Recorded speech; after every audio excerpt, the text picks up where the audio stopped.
మీ అందరి సాక్షి ఒకటే మాట చెప్తా ఉన్నా, ఇవాళ విర్రవీగుతున్న పోలీస్ అధికారులు, ఇవాళ ఎవరైతే రేవంత్ రెడ్డికి చెంచగాల లెక్క పనిచేస్తున్న అధికారులు ఉన్నారో ఒక్కొక్కరికి తప్పకుండా నేను చెప్తా ఉన్నా, 3 ఏళ్లలో మళ్ళా వస్తాం.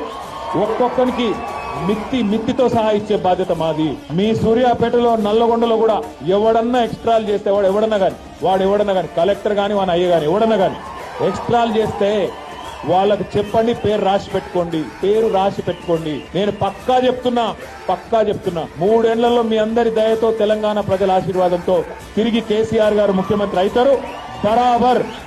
బరాబర్ హిసాబ్ కితాబ్ చేస్తాం. ఇలా ఎగిరెగిరి పడుతున్న కాంగ్రెస్ నాయకులు, వాళ్ళకు తొత్తులుగా పనిచేస్తున్న కొంతమంది పోలీసులు తప్పకుండా మిత్తితో సహా ఇచ్చే బాధ్యత నాది అనే మాట నేను విజ్ఞప్తి చేస్తా ఉన్నా. ఎవన్ అయ్యకు భయపడేది లేదు. రేవంత్ రెడ్డి కాదు వాని తాత జేజమ్మ దిగొచ్చిన మళ్ళా కేసీఆర్ గారు ముఖ్యమంత్రి కావడాన్ని ఎవడూ అడ్డుకోలేడు. ఇది వాస్తవం.